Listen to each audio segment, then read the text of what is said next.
أعوذ بالله من الشيطان الرجيم بسم الله الرحمن الرحيم والصلاة والسلام على أشرف الأنبياء والمرسلين نبينا محمد وعلى آله وأصحابه أجمعين أما بعد. طيب, on passe maintenant au tawaf. Mais avant de voir le tawaf, on va revenir sur un élément fondamental dont je vous ai parlé au niveau théorique et dont je ne vous ai pas parlé au niveau pratique. Et c'est le vêtement de l'ihram. Le vêtement de l'ihram avec l'izar wa ridda. Alors, la partie basse en fait et la partie haute sont le même vêtement. C'est une sorte de grand morceau de tissu qui ressemble à une serviette de bain, mais qui est extrêmement grande. D'accord ? Ok. Chose importante, une technique pour les hommes. On a souvent tendance à se dire qu'on va faire la Umrah, oh là, je vais acheter le top de tout. C'est une fois dans ma vie, j'achète le top de tout. Et vous voyez un vêtement d'ihram et vous allez prendre le high quality, le truc le plus épais. Erreur technique fatale. En été, tu ne prends pas le plus épais. Tu vas mourir de chaud. Tu en prends un qui est léger. Par contre, pour nos frères africains d'Afrique noire à la peau noire, attention à ne pas en prendre un qui est trop fin, parce que sinon la peau à travers, on la voit. Il y en a qui sont tellement fins qu'on voit la peau à travers. Donc attention à ne pas tomber non plus dans un excès, surtout si on a la peau noire et qu'on est foncé de peau. D'accord ? Comment est-ce que je vais mettre ce vêtement ? Alors on a dit qu'il allait être composé de deux choses. On va commencer par le bas. Alors sachez une chose, chez les Malikites, on ne porte pas de ceinture. Est-ce que cela signifie que toute personne qui fait la Umrah ne doit pas porter de ceinture ? Si demain, toi mon frère, tu n'arrives pas à faire la technique que je t'ai montrée, eh bien c'est ton choix de porter la ceinture et de voir ça avec l'émir de ton groupe, Inch'Allah. Mais comment vais-je faire pour mettre ce vêtement ? Avant toute chose, mes frères, en dessous de ce vêtement, on est nu. Pas de sous-vêtements, pas de t-shirt, pas de chéchia. Ouais, l'eau. D'accord ? T'es nu comme un verre en dessous de ça. Une erreur que font beaucoup de frères, c'est qu'ils se disent, je vais mettre le vêtement à l'hôtel et ensuite je vais aller au miqat, je vais faire la niya là-bas. Mais en fait, à l'hôtel, il a gardé ses sous-vêtements. Et il s'est dit que par la suite, il allait enlever ses sous-vêtements au miqat. Et il oublie. Et il rentre en état d'ihram et il a ses sous-vêtements. Qu'est-ce qui se passe ? Problème, fidya. Il va falloir égorger une bête, ou jeûner 3 jours, ou nourrir 6 pauvres. Donc, même si vous le faites à l'hôtel, vous le faites complètement. Deuxième élément, mes frères, ça va être valable pour la Umrah et encore plus pour le Hajj. Le frottement des cuisses. D'accord ? Soit pour des personnes qui ont un léger surpoids, soit pour des personnes qui ont des cuisses assez développées. D'accord ? Quand vous allez marcher, ça va se frotter en fait. On n'est pas habitué à ça vu qu'on a le pantalon, on a les sous-vêtements, etc. Eh bien, je vous assure que ça peut te gâcher ton Hajj. Tu vas être brûlé ici et tu ne pourras plus marcher. D'ailleurs, pendant le Hajj, vous verrez, bon, on ne va pas rigoler de ça, mais il y a plein de frères qui marchent comme ça, Msakin. Ils marchent comme ça pendant le Hajj. Parce que tu marches beaucoup et ensuite, avec la transpiration quand il fait chaud et le fait que tes cuisses ne soient pas habituées à ce frottement-là, eh bien, en fait, tu finis par avoir des cloques, d'avoir des brûlures. Donc, vaseline. Vaseline inodore. Écoutez bien le conseil, il est fondamental mes frères. Pour la Umrah, il est important, pour le Hajj, c'est une daroura, nécessité absolue. Wallahi, avec le parapluie dont je vous ai parlé, au moins tu es protégé. Donc tu prends de la vaseline, t'hésites pas, tu mets la dose. D'accord ? Vaseline inodore. Alors c'est important. Il faut faire la différence entre d'une part une chose qui est inodore et une chose qui n'a pas de parfum. En fait, ce qui est voulu, c'est une chose qui n'a pas de parfum. La vaseline a une odeur, mais ce n'est pas une odeur de parfum. Ce n'est pas une belle odeur agréable que tu vas mettre. D'accord ? Donc ça, c'est important. Tu achètes de la vaseline, tu en mets bien ici, tu en mets bien partout, histoire, voilà, comme ça tu avances, c'est tranquille. D'accord ? Ça, c'est important. Deuxième élément, quand tu vas mettre l'ihram, regarde, je vais vous montrer une technique. Donc tu prends le vêtement en fait et tu le mets derrière comme ça. Tu vas faire attention à ce qu'il soit au-dessus de la cheville. Non, ce que je vais faire d'abord, je vais vous montrer ce qu'il ne faut pas faire. Première technique, la technique du saucisson halal. Comme ça et comme ça, en mode saucisson halal. Tu sais ce qui va se passer à Akhil Karim ? Mouvement de foule, tu essaies de marcher, tu n'arrives pas, tu tombes, tu te fais piétiner Akhi, rahimakallah. Qu'Allah te fasse miséricorde. Moi j'ai vu des gens tomber, se faire piétiner.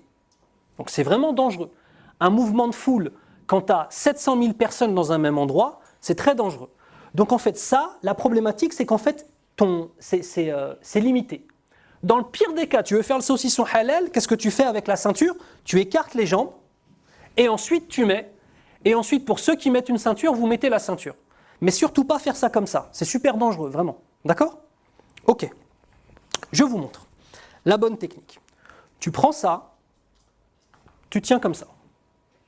Tu prends, de façon équidistante là, tu le mets comme ça. C'est bon? Ensuite, regarde, de devant, je vais le faire passer sur le côté comme ça. D'accord? Donc aussi bien derrière que devant, c'est pareil. Regardez, vous remarquez que j'ai tout laissé au-dessus de la cheville et que je suis monté bien en haut. T'as les papis quand ils mettent un pantalon. D'accord? Donc là, je suis en mode papy. Ok? Regardez maintenant, c'est là où la technicité vient. Je vais poser ma main comme ça. Vous avez vu? Et je vais prendre, là je tends à mort. Hein. En tendant, je vais ramener comme ça. Je répète. Je prends l'ihram. Je le mets comme ça. D'accord? Je tire bien. C'est bien tendu. Maintenant, je le mets sur quoi? Sur le côté. Ok? Je suis monté jusqu'en dessous des pectoraux quasiment. Là, vu, je suis en train de tirer, il y a une tension là, mon truc, je mets ma main comme ça et je ramène là. Regarde ce qui se passe, c'est comme ça. Je remets ma main comme ça et je ramène là. Ensuite, regardez maintenant, je vais tourner comme ça. Je tourne en faisant des ourlets assez larges. Je vous rappelle que pour un homme, il faut être couvert jusqu'à au-dessus du nombril. Donc tu ne me fais pas un truc en taille basse. Voilà. Regarde là, même si je marche, je suis protégé, on ne me voit pas. On voit pas ma aura, d'accord? Et ça tient bien. Je suis... Ah, faut rigoler, il y a les caméras, on est tous stressés, on est tous en mode « Oui, je suis un élève modèle, moi je parle... » Oui, alors il faut savoir que... Alhamdulillah. Bon, Mohim, donc ça tient bien, t'es comme ça. C'est bon? Je vous le refais, non? Je le refais? Yallah. Donc tu tiens là, devant, de façon équidistante. Tu le ramènes comme ça sur le côté. Tu le ramènes comme ça sur le côté, tu tires bien fort. La main qui vient ici, tu ramènes. Mais là, ça ne suffit pas. Parce que là, si je laisse comme ça et que j'attache, que je fais l'ourlet, là, je vais faire ça, on va tout voir au milieu. Donc il faut que je fasse une petite sécurité. Je rabats comme ça. Tous les Bangladais, tous les Pakistanais, tous les Indonésiens, ils le portent comme ça, l'izar. Et ensuite, je plie comme ça. D'accord? Et là, ça tient très bien, sans avoir besoin de ceinture. Ok? Vraiment, ça tient vraiment bien. Il n'y a pas de problème du tout. Ok? C'est bon pour la technique? D'accord. La partie du haut. Je suis au miqat, j'ai mon vêtement. Je le prends. Là, il n'y a pas de technique spécifique. L'important, c'est que ce ne soit pas quelque chose où il y aura des boutons pression. Donc, tu vas le prendre. D'accord? Soit tu le mets là, tu vois. Tu peux faire quoi? La technique ultime, tu prends, tu le passes juste en dessous ici. D'accord? Et tu le fais passer derrière, comme ça. Et là, tu n'entends plus du tout quand je te parle. C'est bon? Vous voyez? Donc là, j'ai le vêtement de l'ihram. Attention, rien sur la tête. Hein. C'est pas, tu as une chéchia ou quoi que ce soit. Tu es nu en dessous. Kramakumullah. Avec tes chaussures, à la limite. D'accord? C'est bon? Donc ça, maintenant, tu es comme ça, il n'y a pas de problème. Tout le temps du voyage, tu restes avec tes deux épaules couvertes. Tout le temps du voyage, tu restes avec tes deux épaules couvertes. Néanmoins, vous allez voir beaucoup de personnes qui découvrent leurs épaules. Ce n'est pas une innovation, ce n'est pas une erreur, c'est juste une divergence entre les fuqaha. Donc ne faites pas les super-héros. Eh non, tu ne dois pas couvrir ton épaule, etc. Économise ton énergie, économise tes hasanat aussi, Inch'Allah. D'accord? T'occupe pas des autres, occupe-toi de toi déjà avant toute chose, Inch'Allah. D'accord? Donc là, j'ai le vêtement de l'ihram. C'est bon? Y a-t-il des questions vis-à-vis du vêtement, les frères? Non? C'est bon. J'ai le vêtement. Maintenant, moi, je vais revenir. Je vais maintenant aller... J'arrive à la Mecque. On a dit que j'allais faire Talbiya pendant tout le chemin. Et même, ce dont on nous parle, c'est que ceux qui faisaient Talbiya, ils avaient la voix rauque. Tellement, et la voix, elle se cassait à force de faire la Talbiya. Donc on le fait un petit peu fort. Maintenant, tu es dans le bus avec un hajj et une hajja qui sont à côté de toi, tu ne fais pas « Labbaik Allahumma labbaik ». Msakin, il faut aller doucement. Donc tu fais à voix forte « Labbaik Allahumma labbaik ». D'accord? Mais s'il est 3 heures du matin, que les gens ont envie de dormir, tu le fais peut-être un petit peu moins fort. Donc il faut aussi penser au bien-être des gens autour de toi. D'accord? Ah oui, mes sœurs, pour vous, c'est voix basse. Pour vous, ce n'est pas à voix haute. Pour vous, c'est à voix basse. N'oubliez pas qu'en islam, votre voix est considérée comme faisant partie de votre aura. Donc j'arrive, je vois les premières mabna, les premières maisons de la Mecque. J'arrête de faire la talbiya. Je vais à l'hôtel, je suis toujours en état d'ihram. Je fais bien attention. Je fais vraiment bien attention lorsque je vais aller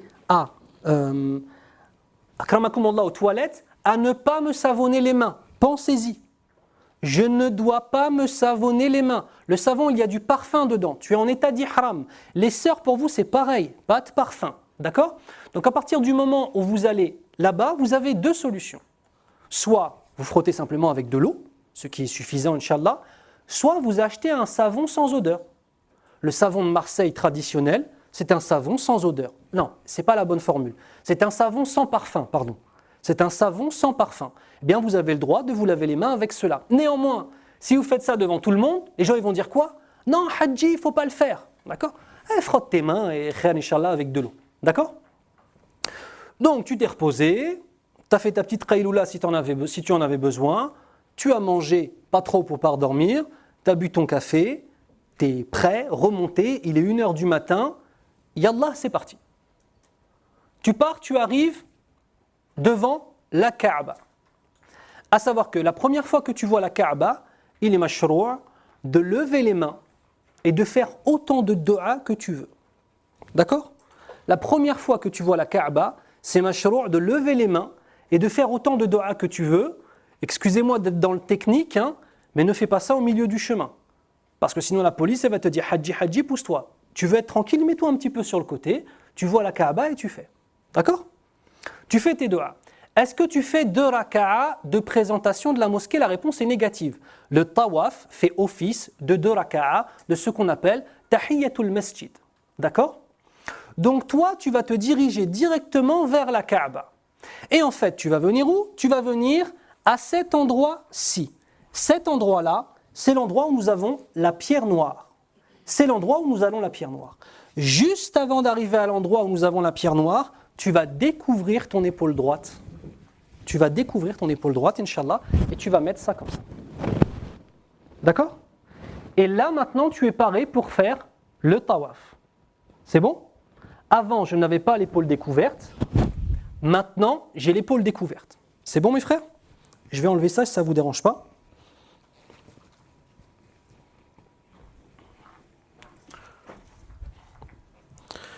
Donc tu as ton épaule découverte, tu pars directement vers la pierre noire. Et tu vas dire Bismillahi Wallahu Akbar. Si toi tu peux, tu vas toucher la pierre noire avec ta main. Et ensuite, si toi tu peux, tu vas embrasser la pierre noire. Si tu ne peux pas, tu vas toucher la pierre noire avec ta main, puis ensuite tu vas embrasser ta main. Le prophète sallallahu alayhi wa sallam l'a fait avec un bâton. Mais à ce que je sache, aucun d'entre nous n'a un bâton quand il va faire la Umrah. Et de même, il était aussi autorisé à l'époque de faire le tawaf en étant sur un chameau, en étant sur un cheval, en étant sur une monture. D'accord ? Pour nous, ce n'est plus le cas. On n'a plus le droit aux montures à l'intérieur du Masjid al-Haram. Donc on voit un petit peu le tawaf, lever les mains et invoquer Allah. Ça, c'est la première fois que je vois la Kaaba. Deuxième élément, se découvrir l'épaule droite. Et là, on parle, c'est uniquement, bien évidemment, pour qui ? Pour les hommes. D'accord ? Troisième élément, embrasser ou toucher ou faire un signe vers la pierre noire. Soit j'embrasse la pierre noire, soit je touche la pierre noire et j'embrasse ma main, soit je ne peux faire aucun des deux, je suis à distance, je suis loin et je dis Bismillahi Wallahu Akbar avec ma main. Je fais un signe à Al-Hajar al-Aswad. Et qu'est-ce qui va se passer ? Pendant les 3 premiers tours, durant la Umrah, on va courir. Alors il est intéressant de comprendre pourquoi est-ce que les musulmans découvrent l'épaule droite durant le tawaf et aussi trottinent. Les gens de la Mecque, lors de la première Umrah des musulmans qui venaient de Médine, comme vous le savez, à Médine, il y avait une maladie à Yathrib. Certains disent que c'était le choléra, d'autres disent que c'était une forme de fièvre, etc. Allahu a'lam bis-sawab. En tout cas, c'est une maladie dont les gens qui n'étaient pas de Médine étaient atteints quand ils y allaient et une certaine partie d'entre eux mouraient. Donc ils ont dit, les musulmans viennent de Médine, ils sont faibles. De toute façon, si on voulait rentrer en guerre avec eux, il n'y aurait rien de plus simple. Les musulmans, entendant cela, ils ont voulu montrer il ne faut pas tester, Akhel Karim. Donc ils ont découvert l'épaule droite en montrant le muscle qui était présent, et tout autour, comme une armée, ils ont trottiné autour de la Kaaba. Mise de pression militaire. D'accord ? Donc nous, on reproduit ce schéma-là. On découvre l'épaule et on trottine pendant les 3 premiers tours. La femme n'a pas à le faire. Il n'y a pas d'intérêt, s'il y a beaucoup de monde, à trottiner sur place. Il y a des frères, des fois, ils font ça. Trottinent sur place. Non, mais je comprends, le frère, il a envie de faire une adoration, il n'y a pas de problème. Ça n'a pas de sens, en fait. C'est trottiner pour trottiner. Donc, ce que tu peux faire, c'est t'éloigner un petit peu, t'excentrer un petit peu par rapport à la proximité de la Kaaba. Et en fait, ça tourne mieux. Et à l'extérieur, tu vas trottiner là où tu peux trottiner. Mais ce n'est pas courir, en fait. C'est vraiment trottiner comme un pas militaire, pour montrer un petit peu... d'accord ? Donc, on va faire la pierre noire. D'accord ? On va faire un petit zoom sur la pierre noire. La pierre noire se trouve ici. Et vous allez voir ce qu'est la pierre noire en tant que telle. On va faire un zoom dessus. Donc la pierre noire sur notre maquette de la Kaaba, regardez-moi tous, elle est ici. D'accord ? Et c'est ici que je commence mon tawaf. Et ce sera ici que je vais le finir. Donc je vais venir devant, je vais dire Bismillahi Wallahu Akbar. Ensuite je vais l'embrasser ou la toucher ou faire un signe. Et ensuite, je vais commencer mon premier tour du tawaf. Là, je vais commencer mon premier tour du tawaf. Donc la pierre noire, on va essayer de voir ce qu'elle est. Alors, comme vous le savez, ça, c'est le socle de la pierre noire. Ce n'est pas la pierre noire, ce qui est en orange. C'est le socle de la pierre noire. Et pour aller plus loin, ce qui est noir n'est pas la pierre noire. La pierre noire, c'est les petits morceaux que vous voyez. La pierre noire a été cassée. Elle a même été volée pendant une période d'un peu plus de 30 ans. D'accord ? Par des chiites qui l'ont volée. Elle a été récupérée par la suite. La pierre noire a été cassée. Donc en fait, la pierre noire, regardez, c'est les petits morceaux là. Là autour, c'est de la résine dans laquelle la pierre noire est fixée. Donc quand tu veux embrasser la pierre noire, tu as réussi à y parvenir, bah, Khil Karim, embrasse la pierre noire, quoi, pas la résine, ce serait dommage de faire ça. D'accord ? Je ne vais pas revenir sur la récompense qu'il y a, etc. Je vous ai mis à droite, c'est pour les hommes et pour les femmes. C'est vrai. Sauf que pour les femmes, Allah yissahal. Qu'est-ce qui se passe ? Les femmes, comment elles font ? Les femmes, souvent, elles viennent jusqu'ici, elles viennent au niveau de ce qu'on appelle el-multazam. El-multazam, c'est ce qu'il y a entre la pierre noire et la porte. Et elles font la queue au niveau du multazam. Mais machallah, il y a nos sœurs de Turquie qui savent s'imposer. Et c'est un petit peu difficile. Si la sœur, elle est un petit peu frêle, moi, ce que je conseille, Bismillah, Allahu Akbar, de loin. D'accord ? Parce que c'est difficile. Inch'Allah, innamal a'mal ou binniyat. Pour les frères, technique pour toucher la pierre noire, écoutez bien, qui réussit à tous les coups. Tous les coups. C'est très simple. Qu'est-ce qui se passe ? On va dire que j'ai la pierre noire qui est devant moi à 3 mètres de moi. En fait, autour de la pierre noire, en termes généraux, si je suis ici, par exemple, il y a du monde, et plus je me rapproche, plus il y a du monde, plus ça se pousse, etc. Donc on a des gens qui se poussent, qui se font mal, et certains, je ne vais pas citer, mais il y a certains que ça fait rire un petit peu. Je sais pas, ça devient un petit peu un jeu entre eux, ils se poussent et tout, ils rigolent. Bon, après, chacun ses hobbies, comme on dit, d'accord ? Donc toi, le but, c'est de toucher la pierre noire sans faire de mal à personne. Technique. Tu vas faire quoi en fait ? Tu vas aller devant, là où il y a un amas de personnes, tu vas mettre tes bras comme ça, pour faire de mal à personne. Et en fait, tu vas te coller aux gens devant toi. Qu'est-ce qui se passe quand les gens vont toucher la pierre noire ? Il y a des hommes qui arrivent, ils touchent la pierre noire, et ensuite ils veulent partir. Donc pour partir, ils vont pousser de toute leur force. Et qu'est-ce qui va se passer ? Tu vas avoir en fait des mouvements d'avant et en arrière. D'avant, en arrière. Avant, quand la personne est partie. Arrière, quand elle essaye de partir, et qu'ensuite ça fait un appel d'air, et qu'on avance. Donc ça fait des mouvements d'avant en arrière. Donc qu'est-ce que tu fais ? Pied gauche devant, si tu es droitier, pied gauche devant, un peu plié, bien sahih, tu te mets droit. Il faut reprendre les pompes avant d'y aller, les frères. Non, mais c'est important, c'est des arts martiaux, ce dont je vous parle. Pied derrière comme ça, pas comme ça. Là, t'es stable. Lapsus révélateur. Non, là, comme ça.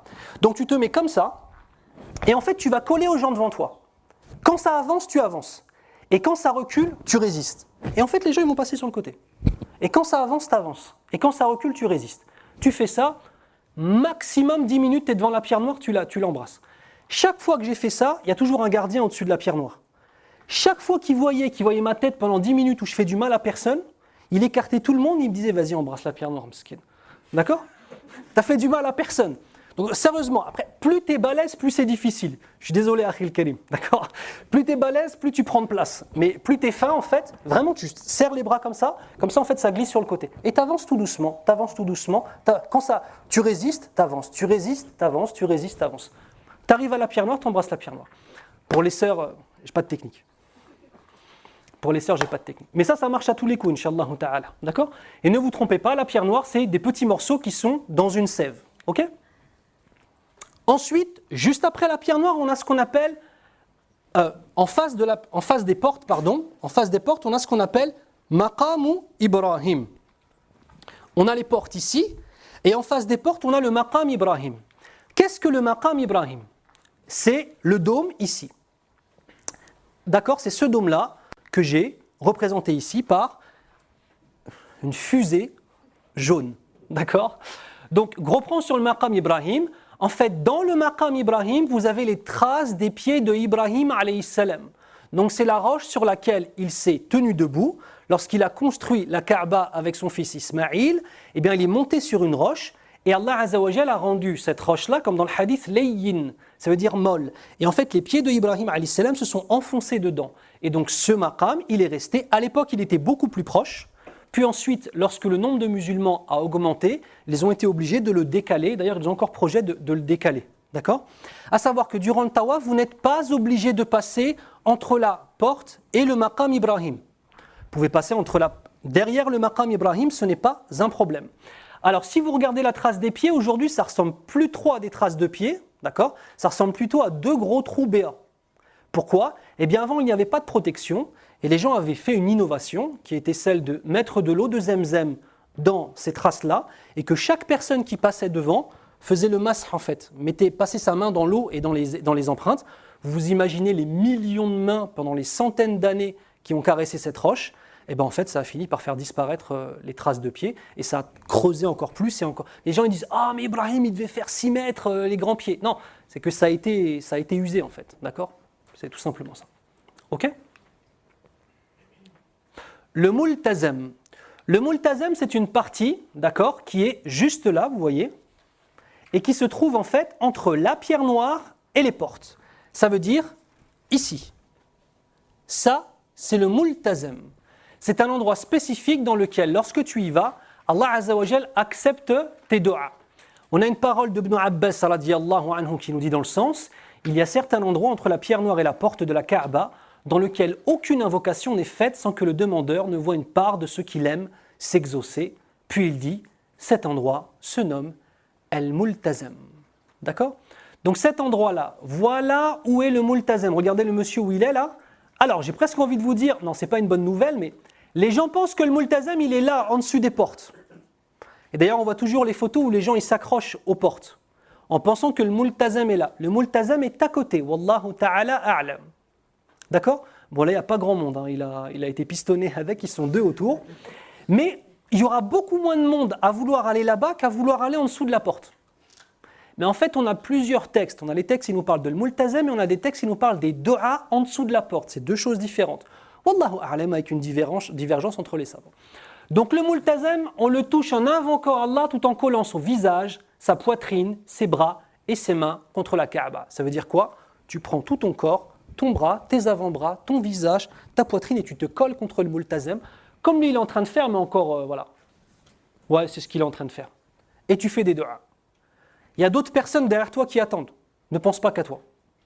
Fais des du'as pour tous tes frères et sœurs, pour ta famille, pour toi. Ne reste pas 15 minutes non plus. Il y a des gens qui sont derrière toi qui veulent aussi faire des du'as. 2-3 minutes, c'est bien.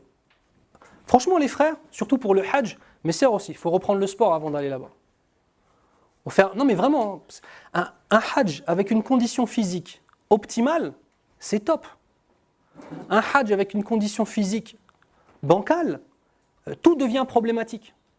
On a mal aux pieds, on a mal aux jambes, on a mal au dos, on a mal partout, on n'arrive pas, vous voyez ? Alors qu'en fait, quand tu vas et que tu es opérationnel, tu peux profiter parce qu'en fait, ton corps te porte, alhamdoulilah. Tu vois ? Alors tout ce que je vous montre, la pierre noire et le multazam, c'est à chaque tour si tu le veux. Si tu le veux, de l'embrasser la pierre noire. Par contre, faire au minimum un signe et dire Allahu Akbar, bien sûr ça tu le fais à chaque tour. Autre élément, tu peux aussi faire des du'as en te mettant sous les portes, en levant les mains et en faisant des du'as, mais sans t'accrocher aux portes. Alors je ne connais pas d'avis dans le fiqh qui dit qu'on a le droit de s'accrocher aux portes, mais vu le nombre de personnes qui le fait, à mon avis, il doit en avoir. Ça, c'est juste dû à mon ignorance, je ne connais pas des avis fiqhiyya, d'écoles juridiques qui disent ça, mais certainement que ça doit exister. En tout cas, ce n'est pas ce que j'ai appris. Ce que j'ai appris, c'est que lorsque tu veux faire des du'as devant les portes, tu ne te colles pas en fait à la Kaaba, simplement tu lèves les mains et tu fais des du'as. Pareil, c'est du'a mustajaba, Inch'Allah. Ok? Pendant les 7 tours. Là, on a commencé notre Umrah. Là, tout à l'heure, on a dit Bismillah, Allahu Akbar au niveau de la pierre noire. Là, on est en état d'ihram. Bon, je suis censé courir, d'accord? Pour l'instant, je n'ai pas encore commencé à courir. Mais là, j'ai essayé de toucher la pierre noire. J'ai fait des du'as sous le multazam, au niveau du multazam, et j'ai fait des du'as sous les portes de la Kaaba. Maintenant, je vais trottiner, Inch'Allah. Moi, j'ai connu une époque qui n'existe plus. Pendant 40 jours après le Hajj, ils ne donnent plus de visa. Donc, en Arabie, on était tranquille. Vous voyez les photos où il y a 30 personnes qui font la Umrah? Moi, j'ai connu ça. Et carrément, c'était les pèlerins, on se mettait, on faisait la queue pour aller embrasser la pierre noire, et chacun son tour. Bon, il fallait forcément un pèlerin qui se dévoue pour faire la police, parce qu'il y a toujours des resquilleurs, même pour aller embrasser la pierre noire. C'est pas fou, ça? C'est ça où tu vois que la personne, elle n'est pas mauvaise. Mais la personne, elle n'a pas compris, en fait. Tu vas resquiller pour passer devant tout le monde pour aller embrasser la pierre noire. Il aime Allah, il fait une umrah, c'est vrai ou pas? Il va aller embrasser la pierre noire, il aime Allah Azza wa Jal. Sauf qu'en fait, le droit des gens, ce n'est pas une donnée qui est incrustée dans son cerveau. Ce n'est pas une personne qui est mauvaise, c'est une personne qui a un virus, en fait. Il faut un antivirus, Inch'Allah, par le ilm, simplement. On a un autre élément qui est la pierre d'Ismaïl, d'accord? Qu'on va appeler aussi Hatim, ok? Regardez où se trouve la pierre d'Ismaïl, elle se trouve ici. Ça, c'est la pierre d'Ismaïl. Attention, ne vous laissez pas berner par la taille que j'ai mis. Elle arrive ici. C'est un sorte de grand arc de cercle ouvert sur les côtés. Attention, quand toi tu vas tourner, si tu fais ça, regardez ce que je vais faire, je vais passer entre la pierre d'Ismaïl et la Kaaba et je vais faire ça. Pour faire mon tawaf, ce n'est pas bon. Mon tour n'est pas valable. Pourquoi? Sachez que la Kaaba, à l'origine, n'est pas carrée, mais elle est rectangulaire. Et la Kaaba vient jusqu'ici. Ça veut dire qu'à l'intérieur de Hajar Ismaïl, c'est la Kaaba. Donc si toi, tu passes au milieu, tu es passé à l'intérieur de la Kaaba. Et c'est une des raisons pour lesquelles vous avez beaucoup de gens qui veulent prier ici. Parce qu'ils sont en train de prier dans la Kaaba, en fait. Là, ça, c'est l'intérieur de la Kaaba en tant que tel. Ok? Donc si moi je dois tourner autour de la Kaaba et que je passe là, je suis passé au milieu de la Kaaba, mon shout, mon tour n'est pas valable. La mas'ala fiqhiyya, elle est rigolote, c'est parce que quand tu es là, bah tu peux prier comme ça si tu veux. Tu es dans la Kaaba, c'est vrai ou pas? Mais il ne faut pas faire ça, sinon les gens ils vont habbal sur toi. Mais tu t'arrêtes pas, ça c'est important. Tu ne t'arrêtes pas pour faire des nawafil durant ton tawaf. Le seul moment où tu peux prier durant ton tawaf, c'est s'il y a une prière obligatoire qui arrive, il y a l'iqama de la prière, et qu'est-ce que tu fais? Tu dois t'arrêter. J'étais là, ils font l'iqama, c'est salat subh, par exemple. Ils font l'iqama, Allahu Akbar, je m'arrête, je suis où j'étais, je prie, salam alaikum, salam alaikum, je me lève, je continue. Par contre, si moi je dois partir, on me chasse de là, je dois partir à l'autre bout et revenir en arrière, eh bien je vais recommencer au début de mon tour. Non pas au début de tous les shouts, au début simplement de mon tour. D'accord? Ok. Donc il y a la pierre d'Ismaïl, à l'intérieur, c'est l'intérieur de la Kaaba. D'accord? Donc moi, vous le voyez ici, la pierre d'Ismaïl est là. Donc vous voyez qu'elle fait toute la largeur de la Kaaba. Toute la largeur de la Kaaba. Ok? Et à l'origine, la Kaaba était de forme rectangulaire. D'ailleurs, elle n'était pas très haute. Ensuite, elle a été élevée. Ensuite, il y a eu la tradition de mettre un tissu dessus. Ça, on l'a vu dans la Sira Nabawiya. Il y a la tradition de mettre un tissu dessus. Et ensuite, il y a eu des inondations. Elle a été détruite. Et lorsqu'elle a été refaite, d'ailleurs, à l'origine, la Kaaba avait 2 portes. Une porte pour rentrer et une porte de l'autre côté pour sortir. D'accord? Toute une histoire. À l'époque de Nabi sallallahu alayhi wa sallam, je vous parle. La Kaaba à l'époque de Nabi sallallahu alayhi wa sallam était beaucoup moins haute et elle avait une porte d'entrée et une porte de sortie.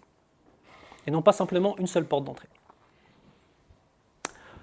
Donc moi, je reviens, je suis arrivé, talbiya, je vois les premières maisons de la Mecque, je cesse la talbiya, je rentre dans la Mecque, je me repose. Ah oui, ablution. C'est une condition de validité de ton tawaf. Les ablutions sont une condition de validité de ton tawaf. J'ai le souvenir d'un hajj que j'avais fait. On partait au hajj, c'était toujours une mission. On n'avait pas le droit d'y aller, enfin bref, on passait par des taxis, par le désert et tout. Donc on allait faire le hajj et j'étais arrivé et on a vu, je crois, un truc comme 10 heures de voyage en pleine nuit, nuit blanche. J'étais fatigué. J'avais refait mes ablutions sur la route et ensuite je me suis rendormi juste avant d'arriver à la Mecque, mais tellement fatigué, je m'en suis plus souvenu. Je suis venu pour faire tawaf, j'ai commencé à faire tawaf, j'ai fait mes 7 tours, j'étais épuisé, j'étais malade, épuisé, j'avais un début de grippe, j'ai quand même fait mes 7 tours. Arrivé à la fin, je me dirige vers Safa et là, oh, je me souviens que j'ai pas mes ablutions. Wallah, le désespoir. Vous savez, j'ai fait quoi? Comme dans les films. Bon, je vais pas vous le faire, mais comme dans les films, j'ai fait je suis tombé comme ça à genoux et je suis tombé sur le ventre, je me suis endormi. Sur le carrelage avec la clim. Je me suis réveillé, j'étais tellement froid, j'arrivais plus à bouger. J'ai dû demander à des gens de m'aider parce que mes muscles étaient tétanisés et j'ai chopé une grippe de folie. Donc, la morale de cette histoire, je peux vous dire, Yom Arafat, je délirais. Tu vois, quand tu délires, tu as des fièvres, tu entends des trucs qui n'existent pas. Je faisais des doigts, mais j'étais... Faites attention à bien avoir vos ablutions parce que ce n'est pas valable, c'est une condition. Il faut avoir ces ablutions pour le tawaf. D'accord? Pourquoi tu ferais tayammum? Ah non. Tayammum, c'est s'il n'y a pas d'eau. C'est une bonne question que tu poses, parce que moi je voyais des frères quand ils sont à la Mecque, ils vont pour faire salat tarawih, ils sont sur le sath, ils disent il y a tellement de monde aux toilettes, je fais tayammum. Mais non. Tayammum, c'est des masail fiqhi. Tayammum, pour le simple rappel, c'est le fait de faire ses ablutions en touchant de la terre. En touchant de la terre, tu vas faire tes ablutions. Tu tapes dessus, tu fais le visage, tu tapes dessus, ensuite tu fais les mains, et ça y est, tu as tes ablutions. Ça, c'est s'il n'y a pas d'eau. S'il y a du monde aux toilettes, anakallah, tu sors, tu vas mettre le temps, tu fais tes ablutions et tu reviens. Ce n'est pas valable simplement de faire ça. Très bien. Je commence à faire mon tawaf, je suis au premier, deuxième, troisième tour. J'ai validé le troisième avec la pierre noire. Je suis là, j'ai perdu mes ablutions. Je sors, je vais faire mes ablutions, je reviens. Mes 3 premiers tours sont valides. À partir du moment où je ne suis sorti que pour refaire mes ablutions. Si je sors, j'ai un petit creux, j'achète à manger, je reviens, ce n'est pas valable. Donc je sors, je refais mes ablutions, je reviens. Sauf pour une personne qui est atteinte d'une maladie. Une personne qui est atteinte de maladie et qui a sans arrêt une cause de perdre ses ablutions, d'accord? Eh bien cette personne-là, à partir du moment où elle a commencé son tawaf avec ses ablutions, même si elle les perd durant le tawaf, ça reste valable. Pour une personne qui est atteinte de cela. C'est la même mas'ala que pour la prière. Il y a des gens qui sont atteints de maladie et ils ne peuvent pas garder leurs ablutions plus de quelques minutes. Eh bien l'important c'est qu'ils fassent Allahu Akbar en état d'ablution, même si par la suite dans la prière ils perdent leurs ablutions, eh bien cela reste valable. Et là c'est à partir du moment où on parle de maladie, quelque chose de tibbi, quelque chose de médical. D'accord ? Non, on reprend au début. C'est-à-dire, j'ai validé 3 tours et je suis arrivé ici et là j'ai perdu mes ablutions. Eh bien je vais faire mes ablutions, je vais revenir ici. Et je vais reprendre là. D'accord ? Wa fiki barakallah. Ala khilaf. Il y a une divergence sur cela. Certains disent que tu dois tout recommencer. Wallahu ta'ala a'lam. Donc, je viens, je découvre mon épaule. Bismillah, j'ai mes ablutions. Bismillah, Allahu Akbar, j'embrasse la pierre noire. Bismillah, Allahu Akbar, j'embrasse la pierre noire. Je vais au multazam, je fais des du'as et je commence à trottiner. Je cours et attention, je ne dois pas passer à l'intérieur mais à l'extérieur. J'arrive ici, regardez, je vais arriver ici au coin yéménite. On avait les portes là, la pierre noire ici. Le coin yéménite, ici. Pourquoi il s'appelle le coin yéménite ? Parce que si tu vas toujours tout droit, tu arrives au Yémen, tout simplement. C'est pour ça qu'on l'appelle le coin yéménite. Donc on va voir un gros plan sur le coin yéménite. Vous voyez où il est ? Ok. C'est ça le coin yéménite. C'est simplement une partie de la Kaaba où il n'y a pas de tissu. Toucher le coin yéménite pour les hommes et les femmes ou faire un signe vers lui chez les Malikites. Chez le Malikiya, quand tu ne peux pas toucher le coin yéménite, tu fais un signe vers le coin yéménite. D'accord ? D'autres écoles juridiques estiment que ça ne fait pas partie de la sunna du prophète sallallahu alayhi wa sallam. Ok ? Donc comment toucher le coin yéménite ? On dit bismillah et on passe sa main sur le coin comme ça. On va essayer de faire attention à ne pas caresser la main d'une femme en passant. D'accord ? Et la femme, elle va essayer... Après, si le frère ne se sent pas bien et qu'il voit qu'il y a trop de femmes qui le font et qu'il n'a pas envie de le faire parce qu'il n'a pas envie de toucher la main d'une femme qui n'est pas son épouse ou sa sœur ou quoi que ce soit, et qu'il le délaisse, Inch'Allah khair, Inch'Allah Allah Azza wa Jal yaktub lahu al-ajr. Inch'Allah ta'ala. Maintenant, en termes généraux, il suffit juste d'être patient. Pour toucher le coin yéménite, tu vas faire la queue en fait à ce moment-là, tu te mets là, et puis tu attends. Puis ça avance doucement, puis ensuite tu passes, tu fais ça. Ensuite, une fois que tu es passé là, tu vas faire une dua. Entre le coin yéménite, d'accord ?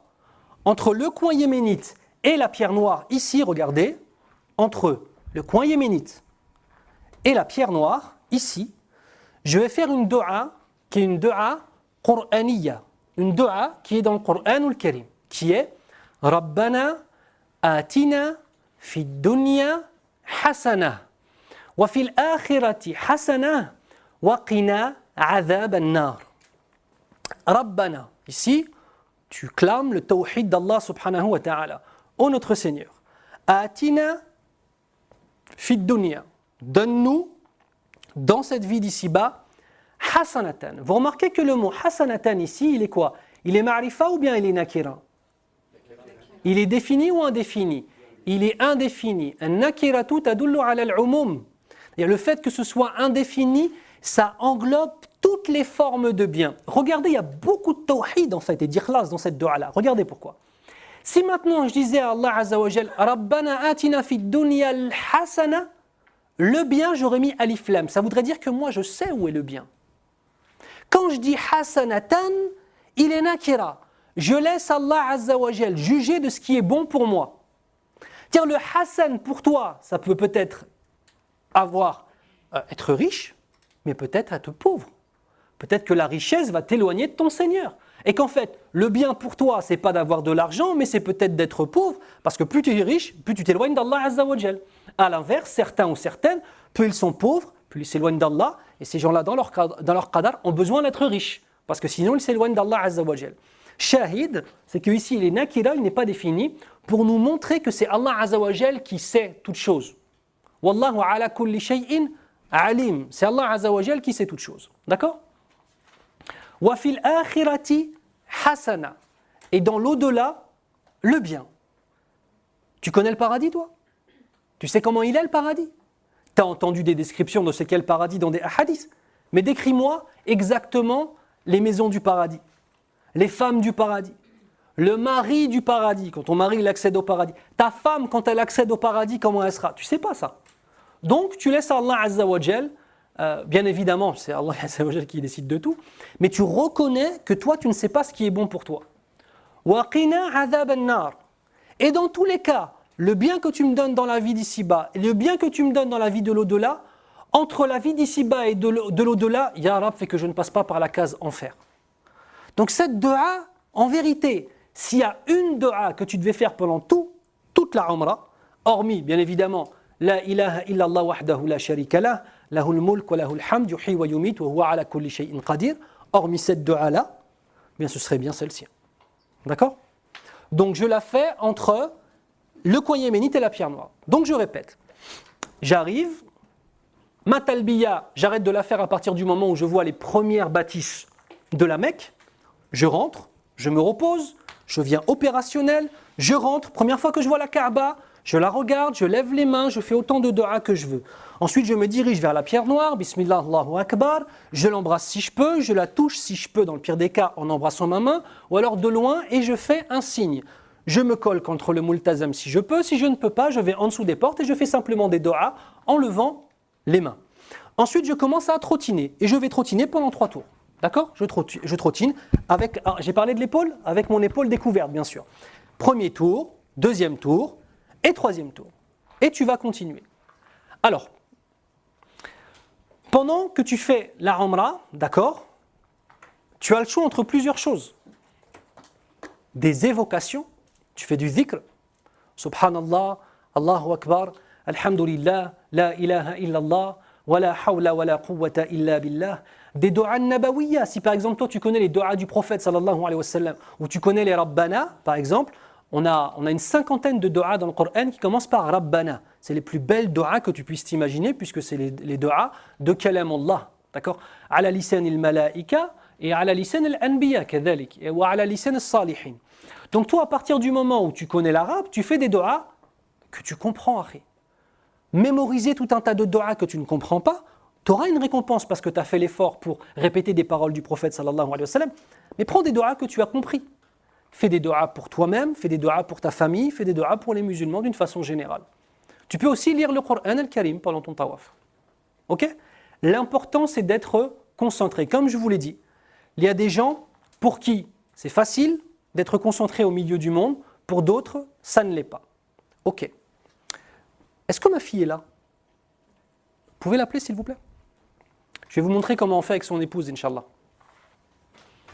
Donc, demain, vous partez avec votre épouse ou avec un de vos enfants et vous allez faire le tawaf. D'accord? Il y a du monde. Viens. Il y a beaucoup de monde. Comment est-ce que tu vas faire? Viens, Habibati. Bon, c'est ma fille. Il y a beaucoup de monde. Qu'est-ce que tu vas faire? En fait, tu vas prendre ton épouse devant toi ou ta fille devant toi. Ça, je vous dis, il faut reprendre le sport avant. Tu vas te mettre derrière lui ou derrière elle et tu fais ça. Voilà. Et tu es en mode contraction. En fait, ta femme, tu la préserves. Et tu avances. Moi, chaque fois que j'ai fait la Umrah avec ma femme, j'ai fait ça. Je suis derrière elle. Moi, je suis pas bien qu'il y a des hommes qui sont contre ma femme. Je ne sais pas pour vous, les frères. En principe, on a tous une izza. On n'est pas bien dans son cœur, même si on est autour de la Kaaba. Donc moi, je me mets derrière ma femme, je mets mes bras autour comme ça, d'accord? Je mets mes bras comme ça, et elle avance, et on avance ensemble tout doucement. Et s'il y a quelqu'un qui pousse, et ben là, je résiste. Donc là, par contre, ma femme, elle est tranquille. Elle est en mode, non, ça a été la Umrah. Ah oui, il y avait du mot. Merci, Habibati, barakallahu fi. Je vous raconte une petite anecdote, wallah, c'est marrant. Une fois, j'avais fait la Umrah. Et pour ceux et celles qui ont déjà fait la Umrah et que vous avez vu les frères et sœurs d'Indonésie, moi, c'est un peuple, mashallah, tabarakallah, les Asiatiques, c'est un peuple que j'apprécie particulièrement, hafidahumullah, pour plein de raisons, mashallah. Le peuple indonésien, en termes généraux, c'est un peuple qui n'est pas très grand de taille. En termes généraux, après, tu peux avoir des grands Indonésiens, bien sûr. Et les femmes sont encore plus petites de taille, souvent. Et en fait, je ne sais pas si vous avez remarqué, quand elles viennent, elles font des chaînes, en fait. Elles sont très disciplinées, on leur a dit, il ne faut pas vous perdre. Donc elles font quoi? Bras dessus, bras dessous, en mode chaîne humaine. Et elles avancent en mode chaîne humaine, elles ne lâchent pas. Et des fois, toi, avec le mouvement, qu'est-ce qui se passe? Bah, tu es poussé. Et ça peut arriver que tu vas casser leur chaîne. Donc quand tu as 15 000 personnes derrière toi, tu peux, à moins d'être Hulk, mais tu ne peux pas résister. Donc moi, une fois, il s'est passé quoi? Et depuis, c'est vrai que je n'ai plus jamais fait. Il s'est passé quoi une fois? J'étais là et on me poussait. Et je disais, Smahli, désolé, désolé. On me poussait. Et les dames, elles avaient peur, ça se voyait sur leur visage, wallah. Et j'allais casser leur chaîne, en fait. Et elle m'a fait un coup de kung-fu. J'étais en ihram, elle m'a fait un truc. T'as la police en garde à vue quand ils faisaient ça. Sous les côtes, bon, peut-être vous connaissez pas. Ils te prennent sous les côtes et ils serrent comme ça. T'as des bleus, mais 2 jours après, comme ça, il n'y a pas de problème pour eux. Elle m'a fait ça. Avec sa main, elle m'a fait papa, comme ça. Et elle a pris ma côte et m'a fait crac. Je te jure, comment j'ai trop mal. J'ai fait, j'ai poussé. Elles sont passées. Donc attention les Indonésiennes, les frères, je vous le dis tout de suite, d'accord? On m'a fait une prise de kung fu, franchement, mais je respecte, trop bien fait. Sans perdre ses ablutions en plus, tu vois, mashallah. Bon, Mohim. Donc là, on est là, on continue, on avance. 7e tour, ne pas dire Bismillah, Allahu Akbar. Donc premier tour, 2e tour, 3e tour, 4, 5, 6, 7. J'arrive au 7e tour maintenant. Je suis là. Rabbana atina fid dunya hasana wa fil akhirati hasana wa qina adhaban nar. J'arrive là. Je ne dis pas Bismillahi Wallahu Akbar. Je ne dis pas Bismillah Allahu Akbar. D'accord? Qu'est-ce que je vais faire? Je vais partir, en fait, regardez, je vais vous montrer, se diriger vers le maqam Ibrahim en disant Wattakhidhu min maqami Ibrahim musalla. Et prenez le maqam de Ibrahim en tant que lieu de prière. Donc dans l'idéal, je vais juste derrière le maqam. Je recouvre mon épaule droite, je la recouvre, d'accord? je fais Allahu Akbar et je prie 2 raka'a. Maintenant, comprenez une chose, il y a tellement de gens qui font tawaf qu'en fait, devant, derrière et partout, il y a des gens qui passent. Et hadahumullah, il y a des gens qui veulent faire quand même juste derrière. Donc en fait, ils bloquent le tawaf. Donc vous faites quoi? Vous restez dans l'angle du tawaf, vous allez très loin. Vous restez simplement dans l'angle et vous faites vos 2 raka'a tranquilles. D'accord? Vous faites 2 raka'a dans lesquelles vous allez réciter Qul ya ayyuhal kafirun dans la première raka'a et Qul huwa Allahu ahad dans la deuxième raka'a. D'accord? Et c'est des raka'a, 2 raka'a donc spécifiques au tawaf de la Umrah. C'est cette niya-là que vous allez faire. Ok? Ensuite, vous vous dirigez vers Zemzem. Donc en fait, géographiquement parlant, vous avez ici la Kaaba, vous avez ici le Maqam Ibrahim. À l'époque, d'accord, Zemzem était environ ici. Mais là au bout, tout droit, dans l'angle, donc là où vous allez prier, une fois que vous avez prié, vous vous retournez, vous allez tout droit, vous allez voir plein de robinets avec Zemzem. Mais vous pouvez aussi boire n'importe où, si vous étiez à l'étage par exemple. Vous avez fait votre tawaf au premier ou au deuxième étage, vous n'êtes pas obligé de redescendre en bas. Vous vous mettez simplement dans l'endroit pour avoir entre vous et la Kaaba le Maqam Ibrahim, ça c'est dans le meilleur des cas. Si vraiment vous ne pouvez pas, eh bien même s'il n'y a pas le Maqam Ibrahim entre vous et la Kaaba, ça reste quand même valable, Inch'Allah. Donc là, qu'est-ce qui se passe? Vous en versez sur la tête et vous buvez de l'eau. Ensuite, vous retournez vers la pierre noire et vous allez dire Bismillahi Wallahu Akbar. D'accord? Et ensuite là, à partir de là, vous voyez au niveau de la pierre noire, quand vous avez fini avec la pierre noire, vous allez dans l'angle de la pierre noire, tout droit, et vous allez tomber sur As-Safa. D'accord? Pour aller faire le sa'yu, le va-et-vient. On se dirige vers Safa et Marwa en disant Inna Safa wal Marwata min sha'airillah. Certes, Safa et Marwa font partie des rites que nous a prescrits Allah Azza wa Jal. Donc en te dirigeant vers Safa et Marwa, voilà ce que tu dis. Ensuite tu dis Abda'u bima bada Allahu bihi. Je commence par ce par quoi Allah a commencé. Par quoi Allah a-t-il commencé? Inna Safa. Allah il a mentionné Safa, je commence par Safa. D'accord? Ensuite, je me tourne vers la Kaaba en levant les mains et faire l'invocation qui suit, puis faire des invocations personnelles et on va renouveler cela 3 fois à chaque fois. Ça va prendre du temps. Je vous explique. Moi, j'ai fini mes 7 tours. Je suis parti faire mes 2 rak'at, j'ai bu de l'eau de Zamzam, je suis revenu devant la Kaaba et dans la ligne de la pierre noire en fait j'aurais dû mettre le Safa Marwa là, mais on ne peut pas pour des raisons techniques. Mais quand je vais tout droit ici, j'arrive à Safa. D'accord? Et en fait, pour être plus précis, je vais arriver par là. Vous n'êtes pas obligé de monter sur le mont Safa. Vous n'êtes pas obligé de monter sur le mont Safa. De toute façon, le mont Safa, maintenant, il est mis derrière des vitres. Tu n'as plus accès au mont Safa. Il y a simplement une petite montée, le tout est carrelé, le tout est fait avec du marbre. Toi, ce que tu fais, tu montes un petit peu sur le mont Safa. Si tu peux monter plus, monte plus. Par contre, ne fais pas un truc, et c'est là où parfois la Umrah avec des groupes, je trouve ça un peu frustrant, c'est qu'en fait, toujours en mettant en avant, il y a des personnes âgées, bah toi, ils t'emmènent, et en fait, ils font quoi? Allez, bismillah, bismillah, bismillah, allez, hop là. Allez, vous allez voir tout ce que tu dois faire. Enfin, tout ce qui est préférable de faire. Donc, c'est pas simplement, il y a le mont Safa, tu montes dessus et tu repars vite. Non, c'est pas ça. Tu montes sur le mont Safa et tu te tournes vers la Kaaba et tu fais des du'as. Et vous allez voir, la du'a, c'est celle-ci. Allahu Akbar, Allahu Akbar, Allahu Akbar, walillahi alhamd. Allahu Akbar ala ma hadana. Walhamdulillah ala ma awlana. La ilaha illa Allah wahdahu la sharika lah. Lahu al-mulk wa lahu al-hamd. Yuhyi wa yumit. Biyadihi al-khayr. Wa huwa ala kulli shay'in qadir. لا إله إلا الله أنجز وعده ونصر عبده وهزم الأحزاب وحده لا إله إلا الله ولا نعبد إلا إياه مخلصين له الدين ولو كره الكافرون. Tu fais cette dua là, tu l'as pas apprise par cœur, tu l'apprends avec un livre. En phonétique, barakallahu fik, tu ne sais pas lire l'arabe, apprends à lire l'arabe. Parce que phonétique, tu vas faire un massacre à la tronçonneuse. À la place du ha, à la place du sad, c'est des du'a que tu es en train de faire. Donc, barakallahu fik, au minimum, tu apprends à lire l'arabe, tu pars, tu n'as pas réussi à la mémoriser en entière, ma'alish, tu prends avec une feuille, tu lis ta feuille. Tu as fini ça, c'est pas fini, tu es dirigé vers la Kaaba. Tu fais des du'a pour toi, pour ta famille, pour les musulmans. Tu répètes encore une fois cette du'a en entier. Tu refais ensuite des du'a pour toi, pour ta famille, pour les musulmans. Tu répètes encore une fois cette du'a en entière. Et ensuite, tu refais des du'a pour toi, pour ta famille et pour les musulmans. Ça prend du temps ? Oui, ça prend du temps. Vous comprenez pourquoi c'est bien d'être bien reposé avant d'y aller, d'avoir mangé et d'être en forme ? Tu fais ça.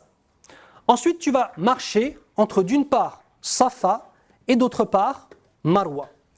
Donc là, qu'est-ce qui va se passer ? Ça, c'est Safa et Marwa. Les actes du sa'i. Tu vas faire en fait 7 fois le va-et-vient entre Safa et Marwa. Alors attention, 7 fois, regardez, c'est pas... Ça fait 1. Non. Ça fait 2, ça. Tu fais 7 fois, d'un point à l'autre, ça fait 1. Je fais ça, et là, ça fait 1. Je me retourne, je fais mes du'a, tout ce qu'on a dit, je reviens. Ça fait 2. Ça fait 3, 4, 5, 6, et je vais finir à Marwa. Ok ? Invocation, évocation et récitation du Coran al-Karim. D'accord ? Courir entre les deux lumières vertes. Vous allez avoir 2 lumières vertes que j'ai symbolisées ici par ces petits plots verts. Vous vous rappelez, vous vous rappelez quand on avait fait l'histoire de Hajar, radiyallahu anha, quand elle était montée sur Safa et sur Marwa, et qu'elle avait Ismaïl alayhi salam qui était en train d'hurler de faim, et que son lait s'était tari, elle ne pouvait plus le nourrir, et que, désespérée par les cris de son enfant, elle se mettait à courir. D'ailleurs, elle relevait même un petit peu sa robe parce qu'il y avait un ancien wad mais qui était asséché. Et donc elle courait à ce moment-là. Eh bien, on reproduit cela. Donc les hommes, et non pas les femmes n'ont pas à courir, les femmes se mettent sur le côté, les hommes courent. Tu cours. Ce n'est pas un sprint de ta life non plus, mais tu cours. Attention à ton ihram, à ce moment-là. Attention à ne pas aller plus vite que ton ihram. Ton ihram reste sur place et toi, tu es déjà parti. Je vous dis ça, je l'ai vu. Donc faites attention. D'accord ? Vous avez aussi la possibilité, pour ceux et celles qui ont des problèmes de santé, facilement, sauf en période de grande affluence, facilement d'obtenir des sortes de chaises électriques, des chaises roulantes électriques. Alhamdoulilah, je l'ai déjà fait avec mes enfants, c'était bien. Masha'Allah. Une chaise roulante, j'avais tous les enfants qui étaient posés dessus. Moi, j'avais déjà fait ma Umrah. C'était mes filles qui faisaient la Umrah, donc je leur ai pris une chaise parce que toutes les portées, c'était un petit peu trop. D'accord ? Donc, vous avez la possibilité d'avoir tout ça. D'accord ?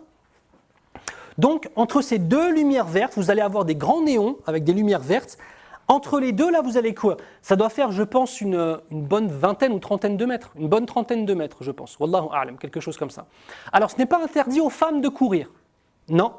Si elles sont seules et qu'il n'y a aucun homme qui les voit, elles le peuvent. Autant dire qu'aujourd'hui, c'est impossible. Mais en tout cas, ce n'est pas interdit. On ne dit pas les femmes n'ont pas le droit de courir à cet endroit-là. Non, elles ont le droit de courir si elles sont seules. Mais étant donné qu'elles ne sont jamais seules, eh bien, elles ne peuvent pas courir. D'accord ? C'est bon ? Donc, les femmes marchent, tout simplement. Donc, j'étais là, Safa, je fais mes du'a, je monte sur le mont Safa, je me tourne vers la Kaaba, je fais la du'a, la longue du'a que je vous ai lue, ensuite des du'a pour moi, longue du'a, du'a pour moi, ma famille et les musulmans, longue du'a, du'a pour moi, ma famille et les musulmans. Ensuite, je me dirige vers Marwa, je marche. Arrive la lumière verte, je cours. Fini la lumière verte, j'arrête de courir. Mon épouse est derrière, je l'attends. D'accord ? Ensuite, je continue à avancer. J'arrive sur Marwa, je monte un petit peu sur Marwa, rebelote. Je me tourne vers la Kaaba, je fais la longue du'a, des du'as pour ma famille, moi et les musulmans, la longue du'a, des du'as pour ma famille, moi et les musulmans, des longues du'as, des du'as pour ma famille, moi et les musulmans. Et ensuite, je repars à Safa. Ça. Donc ça prend du temps. Si pendant que je suis en train de faire sa'i, arrive l'heure par exemple du Dhahr, du Asr, du Maghrib, de l'Isha ou du Subh, je m'arrête là où je suis au moment où le cheikh fait l'iqama. Ou bien alors si je suis fatigué, je peux m'arrêter. Ah oui, pendant mon sa'i, si je suis fatigué, je peux m'arrêter. Pendant mon sa'i, si je suis fatigué, je peux m'arrêter. D'accord? Je bois de l'eau. Alors, tout le long du sa'i, vous avez des robinets pour boire du zemzem. Soyez stratégique. Parce que si tu bois trop, tu vas devoir aller où? Akramakumullah. Donc, si tu dois aller aux toilettes et qu'il y a 1 heure de queue, et les toilettes autour du Masjid al-Haram, il y a des millions de personnes qui y passent, certaines fois c'est un film d'horreur, je vous le dis. Ah, mais qu'on soit bien clair, il y a des choses que tu vois qui sont difficiles à oublier, on va dire. D'accord? Donc, essayez d'être stratégique. Buvez, mais voilà, chacun connaît son corps, comment il réagit. D'accord? C'est important. Ok? Donc, qu'est-ce que tu fais? Tu continues.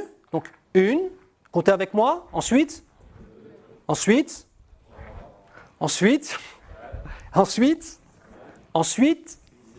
et le dernier, 7. Je ne fais pas de doua. Parce que je dois faire les doigts 7 fois, c'est vrai ou pas? Regarde, rappelez-vous, tout à l'heure j'ai fait quoi?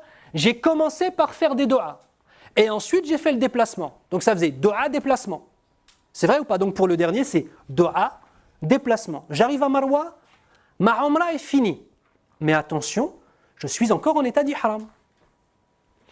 Moi, en tant qu'homme, je dois me raser la tête ou bien alors raccourcir mes cheveux. Mais alors de tous mes cheveux. Par exemple, un frère comme Hamza qui a les cheveux longs, ça ne va pas suffire de prendre une petite partie à un endroit. À la khilaf, il y a un madhab, là à Stahdir, je ne me souviens plus quelle école, mais parmi les 4 écoles, qui dit que tu coupes une partie, ça suffit.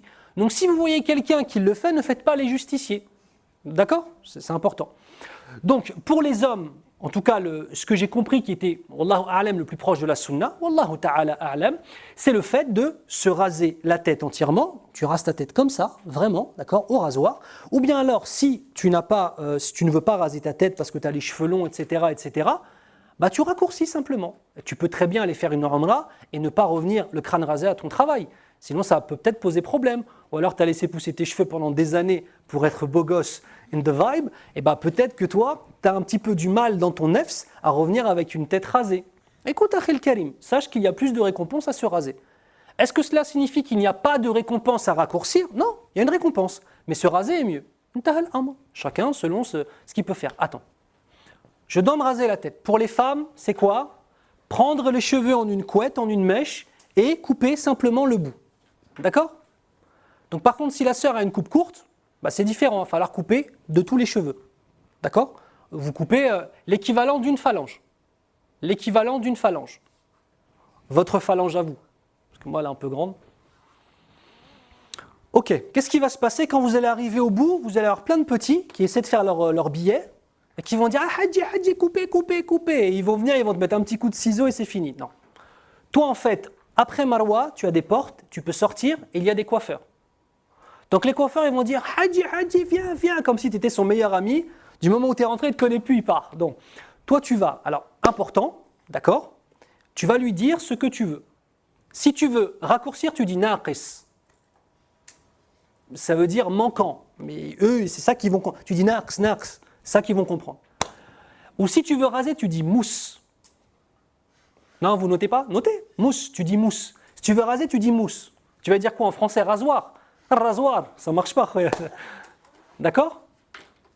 Et lui, il va donc te raser la tête ou te couper un petit peu. D'accord? Pour les sœurs, vous pouvez attendre de revenir à l'hôtel, prendre vos cheveux et couper le bout, c'est simple. D'accord? Parce que sur Marwa, couper ses cheveux, c'est un peu sale, il y a des cheveux après qui tombent. Alors, faites très attention à l'hygiène. D'accord? Quand on va vous raser le crâne, ils vont sortir un stick de la mort, des pires cauchemars de ta life, d'accord? C'est un sorte de petit stick qu'ils ont. Je ne sais pas il y a quoi dans ce stick, j'ai jamais voulu qu'ils me le fassent. Il me l'a déjà fait une fois en traître. S'il te coupe un petit peu, tu vas un petit peu saigner. Donc lui, qu'est-ce qu'il va faire? Il va prendre son stick. Le stick, il a touché 1 700 000 têtes avant la tienne. Il le trempe dans l'eau et il te le passe dessus. Donc les frères, quand il veut, tu lui tiens la main, tu dis, tu ne me touches pas avec ça, s'il te plaît, barakallahu fik. Ramène du désinfectant avec toi et tu te mettras un petit peu de désinfectant sur la tête et puis un petit peu de crème bio, huile de jojoba ou ce que tu veux dessus. D'accord? Ensuite, qu'est-ce qu'il va faire? Il va te mettre du talc. Donc tu as la tête toute blanche. C'est une tête, machallah. Tu as la tête toute blanche et tu vas rentrer à ton hôtel. À partir du moment où il t'a rasé les cheveux, tu n'es plus en état d'ihram. À partir du moment où vous avez coupé le bout de vos cheveux, vous n'êtes plus en état d'ihram. Votre umrah était déjà finie, maintenant vous êtes sorti de l'état d'ihram. C'est bon? Yallah, qui me fait un résumé? Excusez-moi, oh là, j'ai oublié une chose super importante. Pas de rapports intimes avec vos épouses pendant l'état d'ihram. Tu ne peux pas avoir de rapport intime avec ton épouse pendant l'état d'ihram. Ni même des... Rien quoi, c'est... Ouais, salam alaikum, ça va, tu vas bien, ça va. C'est distance, d'accord? Donc ça aussi c'est important. Je faisais ma umrah, soit avec mon épouse, soit tout seul, s'il y avait vraiment du monde. Je disais, écoute, là, faire le gardien Robocop pour toi, là, j'ai envie de faire ma umrah tranquillement. Je fais ma umrah. Quand j'ai fini ma umrah, je rentre à la maison, je me repose un peu. Pendant ce temps-là, moi je la faisais la nuit, la umrah, donc ma femme se repose. Donc elle va rester toute une journée en état d'ihram, d'accord? Et ensuite, le soir, on va aller faire sa umrah. Moi, je suis en qamis normal. Et moi, je vais faire le tawaf avec elle. Sauf que moi, je fais simplement un tawaf en tant qu'adoration. Et ensuite, le sa'i, je l'accompagne pendant son sa'i. Ça, c'est très bien, ça. Ça, c'est vraiment très bien. Pour les enfants aussi. C'est bien, si vous avez des enfants, c'est mieux de faire vous-même votre umrah d'abord. Parce que tu as tes enfants, tu es un peu en panique, tu fais attention à eux. Attends, décale-toi un petit peu. Tu es un petit peu en panique, tu fais attention à eux, etc. etc. Et en fait, tu profites pas bien. Donc en fait, le mieux, tu fais ta umrah, et ensuite tu fais une umrah pour tes enfants. Tu les accompagnes. Ça, les ulama, ils laissent un petit peu de wasa. Ils te disent quoi? Si tu es là-bas, tu as fait ta umrah en début, et ensuite, tu trouves une occupation qui te fait sortir de Mecca. Tu es sorti de Mecca, parce que là, tu vas où ton miqat? Ton miqat, c'est simplement le fait de sortir de Mecca. Où que tu sois, à partir du moment où tu sors de Mecca, ça devient ton miqat. Donc souvent, les gens ils vont à un endroit qu'on appelle Masjid Aïcha, radiyallahu anha. C'est là où Aïcha l'a fait. Mais en fait, Aïcha est partie là-bas, parce que c'était l'endroit le plus proche de la Kaaba, qui sortait des hudud du haram, des limites du haram. Donc toi, tu sors de la Mecque, par exemple, pour aller faire une course, ou pour aller à Jeddah, ou tu veux retourner à Médine et tu reviens. Là, c'est mashrou' de refaire une umrah, parce que tu es sorti et tu es revenu. Maintenant, la problématique du passeport que tu n'as pas, etc. En tout cas, regarde, sache que les salafs n'étaient pas là-dessus. Maintenant, une personne a vraiment envie de le faire, elle veut le faire, elle pose la question à l'émir de son groupe, et l'émir lui dit, vas-y, khair, inshallah, c'est un khair, que la personne le fasse, la personne est libre. Moi, quand je suis émir d'un groupe, quand on me pose la question, je dis, écoute, ce n'est pas connu chez les salafs de faire ça. Maintenant, la personne, elle est libre. Alors, faire une umrah pour son grand-père ou pour un asl, parce que toi, tu es un far', il n'y a pas de problème. Khair, inshallah, chacun son choix. Moi, je ne le fais pas, par exemple. Je ne le fais pas. Les ulama chez qui j'ai appris, jazahumullah khair, nous ont enseigné que c'est une chose qui ne se faisait pas, qu'on ne fait pas. Khalas, je ne le fais pas. Voyek. Allez, yallah, montre-moi. Tu reprends, on arrive. Première des choses. Tu vois la Kaaba pour la première fois. Toutes les doigts qu'on veut. Très bien. Ensuite. On avance vers la pierre noire. Ok. On dit Bismillah Allahu Akbar. Si tu peux embrasser la pierre noire, tu. Embrasse la pierre noire, on embrasse. Sinon, on la touche, on embrasse sa main. Sinon, on dit que Bismillah Allahu Akbar de l'autre, c'est ça? Voilà. Après, j'ai oublié le nom exact. Al-Multazam. Multazam, entre les deux, on se pose en entier dessus. Très bien. On fait les doigts qu'on veut. D'accord. Après, en dessous de la porte aussi, les doigts particuliers. Attends, on a oublié un truc. Tiens, mets l'ihram. Non. Allez, mets l'ihram, akhoya. Technique numéro 72. Tu mets derrière. Vas-y, on va le faire ensemble. Les tutos pour l'ihram. Je me rappelle bien. Mais c'est vrai, je crois que je vais faire un tuto en plus. Tuto ihram. Alors, regarde, on le fait ensemble, regarde.